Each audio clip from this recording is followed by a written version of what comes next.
important case, brain tumor, pituitary macroadenoma with pituitary macroadenoma, size 3.6 centimeter, 2.8 centimeter, CT scan, brain, আর হচ্ছে mild obstructive hydrocephalus, আর হচ্ছে right maxillary sinus পলি। পেশেন্টটি প্রথমবার আমার কাছে এসেছিল, কিছু সাইন সিমটম পেয়েছিলাম। সবার আগে বলি পেশেন্টটা খুবই খারাপ অবস্থা। জিভটা দেখাতে পারবো, এই হচ্ছে ড্রাই টাং, ব্যারাকপুর থেকে এসছে, অনেক দূর থেকে। খুবই খারাপ অবস্থা ছিল, এখানে সে শুয়ে পড়েছিল 1.5 মাস আগে, 2 মাস আগে। এতটাই খারাপ অবস্থা ছিল, হাত পা কাঁপতো, সিভিয়ার হেডেক। আর কি ছিল? বমি হতো। মায়ের সুহিন বলুন। হ্যাঁ, বমি হতো, তারপরে কাঁপুনি হতো যখন ব্যথাটা বেশি হতো, তারপরে অজ্ঞান হয়ে যেত, হাত পাগুলো কাঁপতো, মানে কোনো সেন্স থাকতো না অনেকক্ষণ ধরে, মানে 5-6 ঘন্টা 7 ঘন্টা ধরে খুব ব্যথা হতো এরকম। না, তারপরে জ্ঞানটা ওই চোখে মুখে জল দিলে জ্ঞানটা ফিরে আসতো, কিন্তু কোনো ইয়ের মধ্যে কথার মধ্যে আর এর থাকতো না, মানে চুপচাপ মানে শুয়ে পড়ে থাকতো। আর এখন ওই সব আর নেই, খুব রেয়ার, একটু বেশি বাড়াবাড়ি হয়, কিন্তু অনেক কম, আগের থেকে অনেক কম। এই স্যারের কাছ থেকে আসার মানে এসে আমরা এই যে ওষুধগুলো খাইয়েছি, তারপর থেকে অনেকটা ভালো আছে আগের থেকে। কত 80% কম? হ্যাঁ হ্যাঁ হ্যাঁ, 80% ভালো। 80% আমি আশা করি স্যার যদি ঠিক মানে স্যারের কাছে ঠিকমতো কন্টিনিউয়াস যদি করা যায়, আমার ছেলে নিশ্চয়ই ভালো হয়ে যাবে। সেটা আমরা চেষ্টা করব। অনেক বড় ব্রেন টিউমার। আগে এই পেশেন্ট তো 14 না 15 নম্বর আমার কাছে, অনেক বড়ই ব্রেন টিউমার। আমি চেষ্টা করব এই পেশেন্টকে ঠিক করার।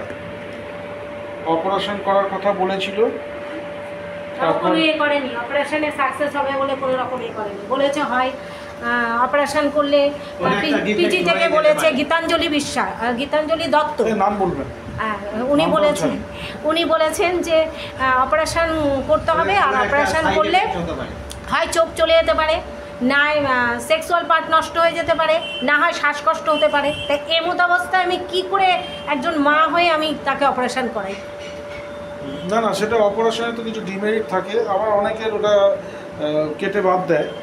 এখন ব্যাপারটা হচ্ছে তারপর কিছু মেডিসিন দেওয়া হয়েছিল, যে মেডিসিনগুলোতে সিভিয়ার একটা কোল্ড, একটা ওয়াটার ইনটেকের একটা ব্যাপার ছিল, ক্র্যাম্প ছিল, প্রচুর সাইড এফেক্টস ছিল। তো এই 2 মাসে আমি কাজটুকু করেছি, একটা ওষুধ দিয়েছিলাম, তার নাম হচ্ছে ন্যাট্রামিউ। এই ওষুধটা দিয়েছিলাম, আর তাদের বলেছিলাম যে মেডিসিনগুলো, ড্রাগগুলো চলছিল সেগুলো ছেড়ে দিতে। ওরা স্ট্রেট ওয়েতে সম্পূর্ণ ছেড়ে দেয়, এবং সেই অনেক দিক থেকেই, সব দিক থেকেই বেটার ফিল হয়।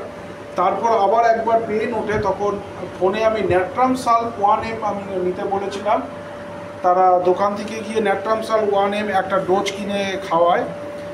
খাওয়ানোর পরে পেশেন্টের প্রায় পুরোটুকুই চলে যায়। তারপর সেকেন্ড টাইমও ন্যাট্রামসাল 1M 10-12 দিন পরে বলেছিলাম একটা ডোজ।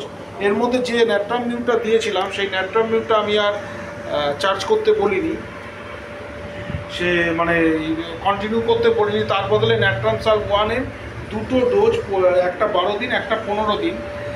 দেখা যায় পুরোই খুব সুন্দর উপকার হয়েছে ন্যাট্রামসালতে, কারণ একখানা ওর হিস্ট্রি আছে হাইড্রোকেফালাস, এবং এটি হয়েছিল হচ্ছে মাথার উপরে ডাব পড়েছিল বেশ কয়েক মাস আগে, মানে 23-এর প্রথম দিকে, তাই তো?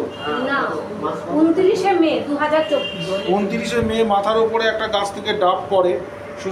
সেই জায়গাটা ভেবে, এবং ন্যাট্রামসাল হচ্ছে ওয়াটার অ্যাবজর্ব করে, এই ভেবে আমি জায়গাটা দিয়েছি, মানে মেডিসিন ন্যাট্রামসাল আমি প্রেসক্রিপশন করেছিলাম। কিন্তু তারপর দেখা গেল খুব গুড ফিডব্যাক আসছে। লাস্ট আমি ন্যাট্রামসাল 10M একটা চার্জ করি, ওই এই 1M এবং 10M, এই টোটালটা 1 মাস 4 দিনের মধ্যে আমি 3বার চার্জ করি, ন্যাট্রামিউটা স্টপ করে দিই। কিন্তু পেশেন্ট এখন বেটার আছে সব দিক থেকে, প্রায় 60% বেটার সিমটোমেটিক্যালি, যেহেতু আগের রিপোর্টটা দেখাই যাচ্ছে যে 6/26/6 করেছে 2024। আবার আমি 6 মাস পরে আমি একটা সিটি স্ক্যান, কন্ট্রাস্ট বা এমআরআই করতে দেবো, কিন্তু দেখা যাক সেটাতে কি বেশি কম দেওয়া হয়। তবে পেশেন্ট অনেক বেটার আছে, তবে ভেতরে কতটা কমেছে বেড়েছে এগুলো তো আমি বুঝতে পারবো না যতক্ষণ না সিটি স্ক্যান বা এমআরআই করা হয়। তাহলে 6 মাস পর একটা দিয়ে আমরা দেখব। কিন্তু এইবার আমি আবার ন্যাট্রাম নিউ আবার আমি চার্জ করেছি, মানে ন্যাট্রাম সালভা আমি দিইনি, একটা ডোজ হাতে রয়েছে। মানে আমাকে এই বায়োকেমিক মেডিসিন যেগুলো রয়েছে সেই মেডিসিনে আমার মনে হচ্ছে যেন ক্র্যাম্প বা ওইগুলো কোনো জায়গায় একটা সমস্যা হচ্ছে ওর। ন্যাট্রাম নিউ 0/3, 0/4 এবং 0/2-এরও হাফ খাওয়া হয়নি, কিন্তু কতগুলো ডোজ খাইয়েছে, হাফ খাইয়েছি বলে কোনো কথা নেই এখানে, কতগুলো ডোজ 15টা করে ডোজ দিই। তাই 5 এবং 6 একইভাবে আমি 2 মাসের জন্য আবার ওষুধটা দিলাম। কেন দিলাম? পেশেন্টটার টেনশন অ্যাংজাইটি ছিল সেটা এখন আর নেই, কমে গেছে। ফ্যাস্টিডিয়াসনেস ছিল সেগুলো এখন তেমন নেই। সিম্প্যাথি ফর আদার্স এখনও আছে। মাইল্ড টেম্পারমেন্ট, কিন্তু মাইল্ড টেম্পারমেন্টটা এখন হয়ে গেছে হচ্ছে ইরিটেবল টেম্পারমেন্ট, তাই তো? ইরিটেবল হঠাৎ লেগে যায় তো, যদি মনে করতো না হলো তখন লেগে যায়। Irritable temperament. আর যোগ হচ্ছে কনসোলেশন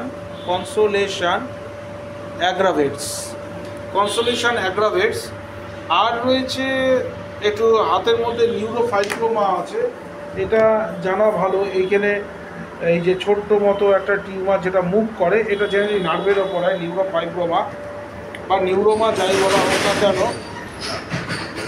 আর রয়েছে fond of salt, desire to take র সল্ট। এটা কোথায় লিখেছি? এই যে লিখেছি র সল্ট। এখনও খেতে চায়, যেহেতু ন্যাট্রাম দিয়েছিলাম সেহেতু র সল্ট ওকে বারণ করেছিলাম। আর কোল্ডের প্রতি আর অ্যাট্রাকশন বা কোনো ইচ্ছা তেমনভাবে নেই। আর পার্সপিরেশন এটাও কমে এসছে, আর সেন্সেশন টু হিট এটাও কমে গেছে যথারীতি। সুতরাং আর গ্যাস অ্যাসিডিটি এটা রয়েছে, সেটাও ন্যাট্রামুর অনেকটা কভার করে। তাই ন্যাট্রামুর এই জায়গাটা আমি ছেড়ে যাচ্ছি না। এখন যেমন ওর মা, মাথাটা একটু সরিয়ে, ওর মা এই জায়গাটা একটু টিপে দিচ্ছে, বলে যে এই হাতের এই জায়গাটা একটুখানি পেন হয়, তারপর মাথার পেছন দিকে একটু পেন হয়, মনে হচ্ছে স্পন্ডেলাইটিস কিংবা একটু ক্র্যাম্পিং ইন নেচার, তারপর নাকি মাথার ওপরে ব্যথা হয়। এখন যাই হোক, ব্যথা হচ্ছে না। পেশেন্টটা আগে যেমন ছিল, এখানে চেম্বারে এসে মেঝেতে শুয়ে পড়েছিল, এখন আর এসব নেই। দেখা যাক পরে কি দাঁড়ায়, 2 মাস পরে আবার আসবে। ধন্যবাদ।